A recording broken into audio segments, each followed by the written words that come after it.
একদিকে 10 কোটি বঙ্গবাসী আর একদিকে দিল্লির জমিদারদের নেতৃত্বে ইডি সিবিআই সংবাদ মাধ্যম। আগের বার যা আসন পেয়েছিল তৃণমূল, আগের বার যা আসন পেয়েছিল, আমি বুক ঠুকে এখানে কথা দিয়ে যাচ্ছি, তার থেকে আসন বাড়বে, কমবে না।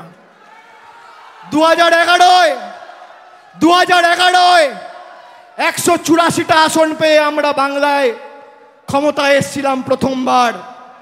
2016 5 বছর কুৎসা করার পর তৃণমূলের আসন সংখ্যা বেড়ে হয়েছিল 211।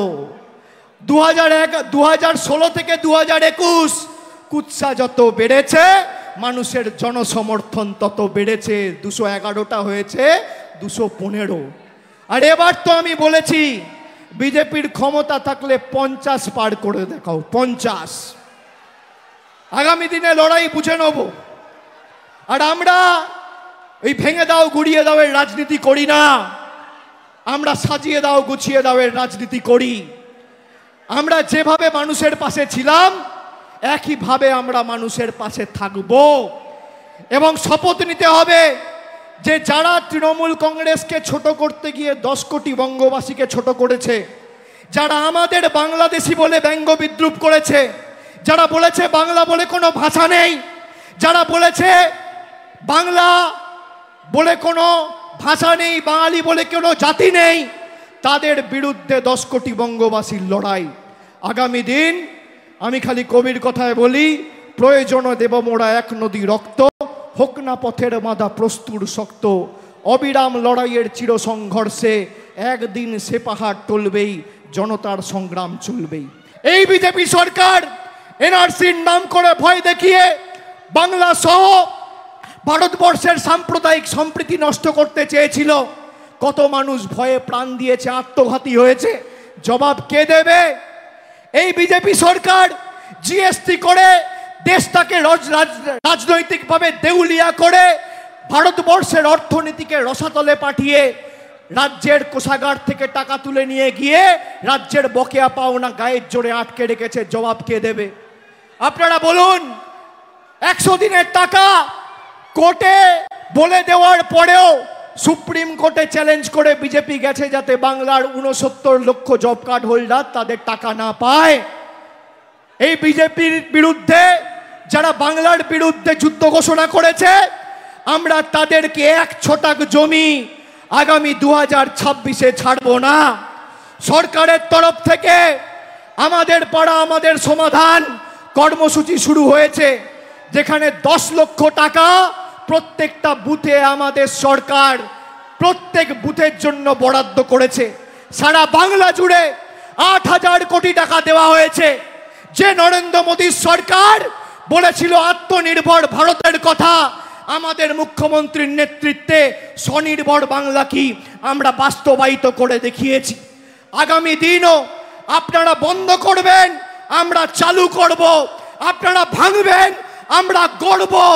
আপনারা শিক্ষা দেবেন, আমরা গর্জে উঠব।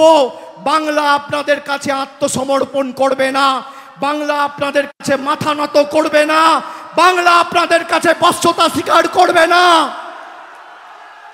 আপনাদের লক্ষ্য গরিব মানুষের চোখে জল নেমে আসুক, আর তৃণমূলের লক্ষ্য গরিব মানুষের মুখে হাসি ফুটুক। দেখি কার জয় হোক। আজকে যুদ্ধের জয়ধ্বনি, আজকে যুদ্ধের দামামা বাজলো, আর আগামী 28শে আগস্ট এই গান্ধী মূর্তির পাদদেশে আমাদের চতুর্থবার সরকারটা মমতা ব্যানার্জির নেতৃত্বে হওয়ার পর জয়ধ্বনিটাও এখানে দেব। কথা দিয়ে গেলাম। আপনার কত ক্ষমতা আপনি আটকে দেখাবেন। আমরা আগের বার একটা ছোট্ট কথা বলি, দাঁড়াও,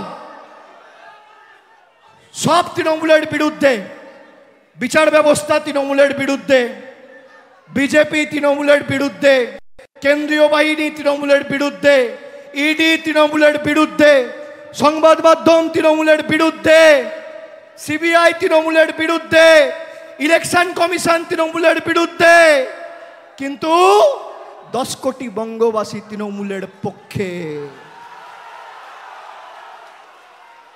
এসো লড়াই করো, কত ক্ষমতা দেখি। একদিকে 10 কোটি বঙ্গবাসী আর একদিকে দিল্লির জমিদারদের নেতৃত্বে ইডি সিবিআই সংবাদ মাধ্যম। আগের বার যা আসন পেয়েছিল তৃণমূল, আগের বার যা আসন পেয়েছিল, আমি বুক ঠুকে এখানে কথা দিয়ে যাচ্ছি, তার থেকে আসন বাড়বে, কমবে না। 2011 184টা আসন পেয়ে আমরা বাংলায় ক্ষমতায় এসেছিলাম প্রথমবার। 2016 5 বছর কুৎসা করার পর তৃণমূলের আসন সংখ্যা বেড়ে হয়েছিল 211। 2016 থেকে 2021 কুৎসা যত বেড়েছে, মানুষের জনসমর্থন তত বেড়েছে। 211টা হয়েছে 215। আর এবার তো আমি বলেছি, বিজেপির ক্ষমতা থাকলে 50 পার করে দেখাও, 50। আগামী দিনে লড়াই বুঝে নেব। আর আমরা এই ভেঙে দাও গুড়িয়ে দাও এর রাজনীতি করি না, আমরা সাজিয়ে দাও গুছিয়ে দাও এর রাজনীতি করি। আমরা যেভাবে মানুষের পাশে ছিলাম, একইভাবে আমরা মানুষের পাশে থাকব। এবং শপথ নিতে হবে যে যারা তৃণমূল কংগ্রেসকে ছোট করতে গিয়ে 10 কোটি বঙ্গবাসীকে ছোট করেছে, যারা আমাদের বাংলাদেশি বলে ব্যঙ্গ বিদ্রুপ করেছে, যারা বলেছে বাংলা বলে কোনো ভাষা নেই, যারা বলেছে বাংলা বলে কোনো ভাষা নেই, বাঙালি বলে কোনো জাতি নেই, তাদের বিরুদ্ধে 10 কোটি বঙ্গবাসীর লড়াই। আগামী দিন আমি খালি কবির কথায় বলি, প্রয়োজনে দেব মোরা এক নদী রক্ত, হোক না পথের বাঁধা প্রস্তুর শক্ত, অবিরাম লড়াইয়ের চির সংঘর্ষে একদিন সে পাহাড় টলবেই, জনতার সংগ্রাম চলবেই। এই বিজেপি সরকার এনআরসির নাম করে ভয় দেখিয়ে বাংলা সহ ভারতবর্ষের সাম্প্রদায়িক সম্প্রীতি নষ্ট করতে চেয়েছিল। কত মানুষ ভয়ে প্রাণ দিয়েছে, আত্মঘাতী হয়েছে, জবাব কে দেবে? এই বিজেপি সরকার জিএসটি করে দেশটাকে রাজনৈতিকভাবে দেউলিয়া করে ভারতবর্ষের অর্থনীতিকে রসাতলে পাঠিয়ে রাজ্যের কোষাগার থেকে টাকা তুলে নিয়ে গিয়ে রাজ্যের বকেয়া পাওনা গায়ের জোরে আটকে রেখেছে। জবাব কে দেবে? আপনারা বলুন। 100 দিনের টাকা কোর্টে বলে দেওয়ার পরেও সুপ্রিম কোর্টে চ্যালেঞ্জ করে বিজেপি গেছে যাতে বাংলার 69 লক্ষ জব কার্ড হোল্ডার তাদের টাকা না পায়। এই বিজেপির বিরুদ্ধে যারা বাংলার বিরুদ্ধে যুদ্ধ ঘোষণা করেছে, আমরা তাদেরকে 1 ছটাক জমি আগামী 2026-এ ছাড়ব না। সরকারের তরফ থেকে আমাদের পাড়া আমাদের সমাধান কর্মসূচি শুরু হয়েছে, যেখানে 10 লক্ষ টাকা প্রত্যেকটা বুথে আমাদের সরকার প্রত্যেক বুথের জন্য বরাদ্দ করেছে। সারা বাংলা জুড়ে 8,000 কোটি টাকা দেওয়া হয়েছে।